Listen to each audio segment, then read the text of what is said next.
1 Samuel chapter 16 verses 14 to 23. But the Spirit of the Lord departed from Saul, and a distressing spirit from the Lord troubled him. And Saul's servants said to him, Surely a distressing spirit from God is troubling you.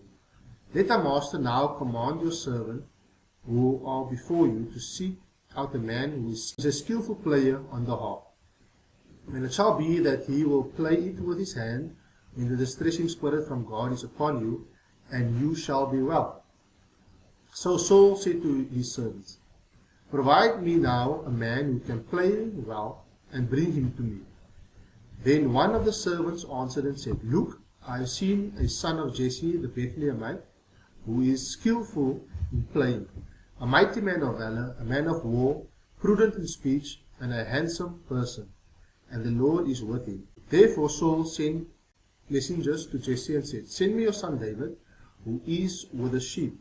And Jesse took a donkey loaded with bread, a skin of wine, and a young goat, and sent them with his son David to Saul. So David came to Saul and stood before him, and he loved him greatly, and he became his armor-bearer.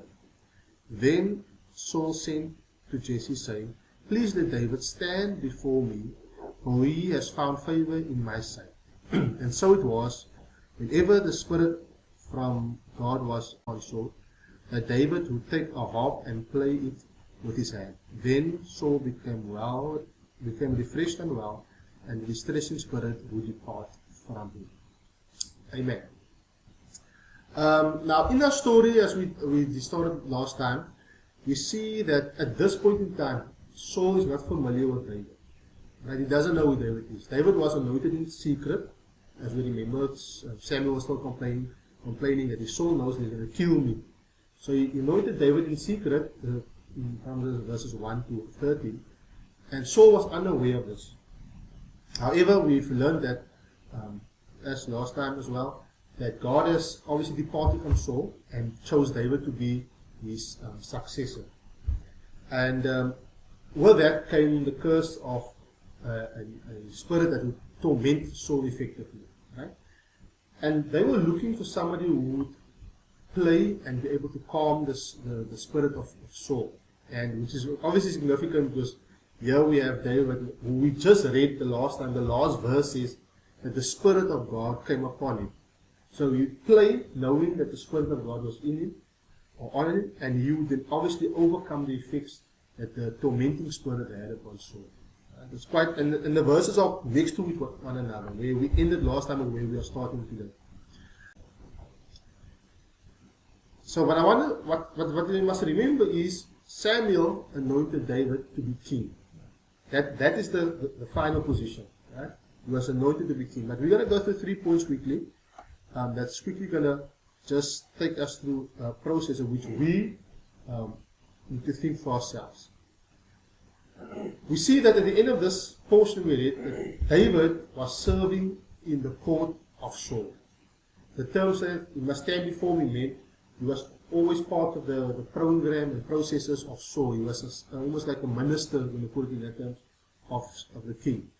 And we see that he ended up serving the person that he's going to replace. Right?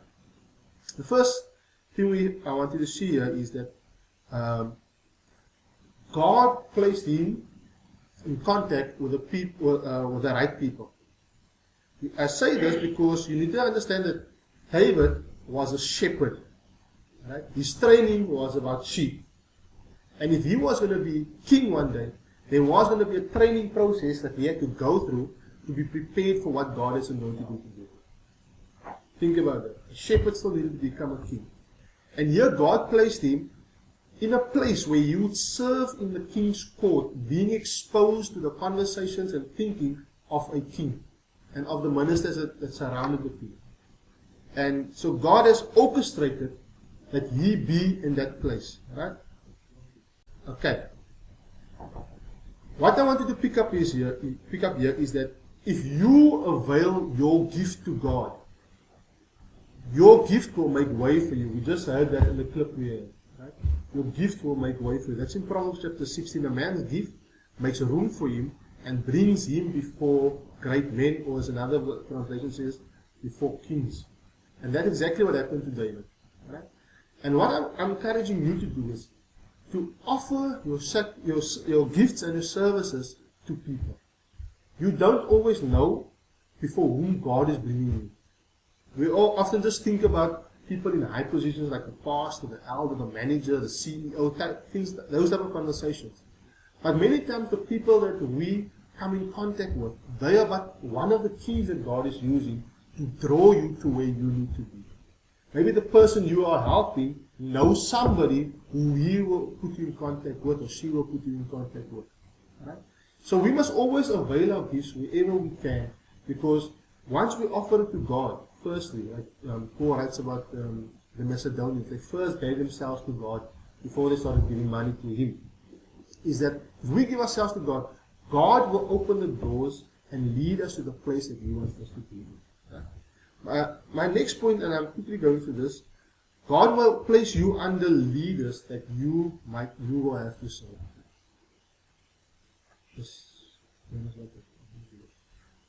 So God will place you in contact with leaders that you might have to serve. Now you might think the pastor of the church, and maybe yes, but sometimes it can be somebody that is a youth leader, a departmental leader, things like that. And when you withhold your gifts or you give attitude, negative attitude towards that, you are shutting the door for what God might be wanting to do in you. Right? So whether you're in the worship team, for example, or you're busy with the youth, or even at work, the manager that you might think that, okay, I was at one point equal to this person, you got promoted, now you want to be negative towards him or her. Right? The point is, God has placed you for a season in that position so that He can train you and prepare you for what He wants to do in you. My second point quickly is, be prepared to serve where He placed you. Right? I've covered most of this now. But even David was not in the position he was called to.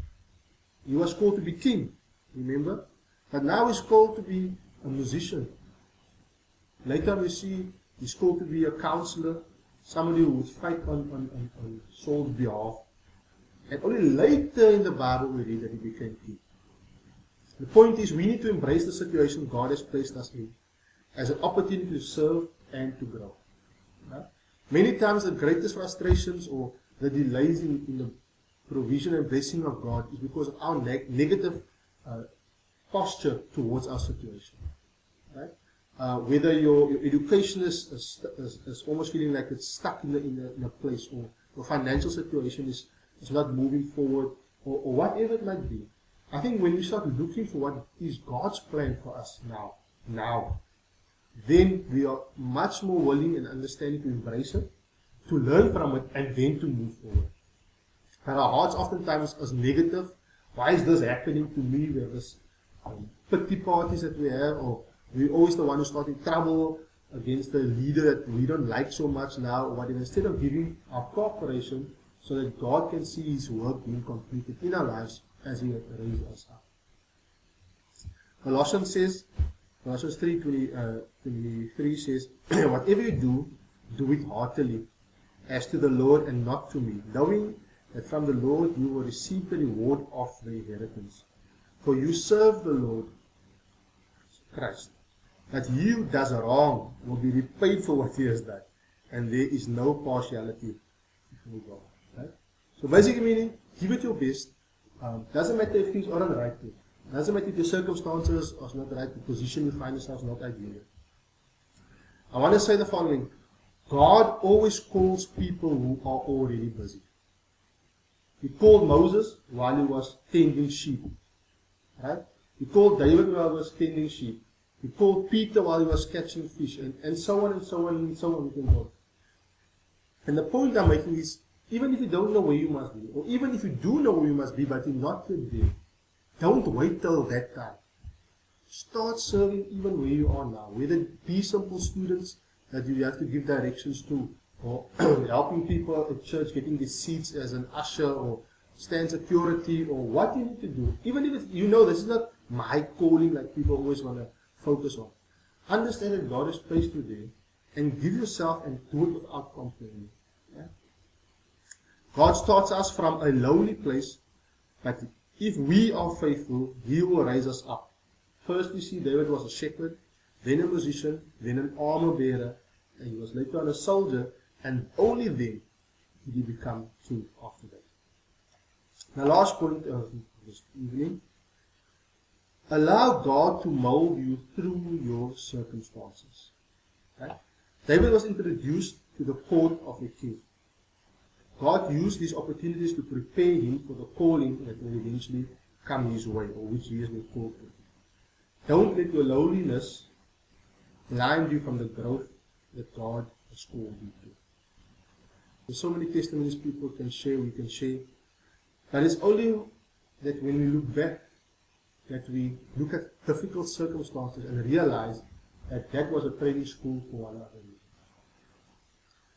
David was walking with the Spirit. And when we have the mind for the Spirit, when our ears and our minds are inclined towards Him, it is so much more easily for God to penetrate us in our thinking and then to train us and to lead us to where He wants us. Right? Look at your circumstances. Yes, it's difficult, whatever it might be, and I'm sure we all can complain. But look at it also from God's point of view. He was not surprised that this thing came over. In fact, He orchestrated it so that He can strengthen you in your walk before Him. My 3 points for this evening, and I'm closing, is God will place you in contact with the right people. We need to be prepared to serve where God has placed us, and we must allow God to mold us through our current circumstances. I'm closing with a challenge, and let's quickly say the following. What can you do now, really? Maybe you don't know where you must be, and believe me, I've been there. But in the meantime, continue to serve God faithfully. It might be lonely. Like I'm saying lonely, not lonely. It might be something that you think, this isn't an important job, or this isn't an important position. God is not looking right now at your title. He's already seen your position 20 years from now, 50 years from now. What He's looking for now is faithfulness. Are you serving, and are you serving faithfully? Heavenly Father, I want to return thanks to You for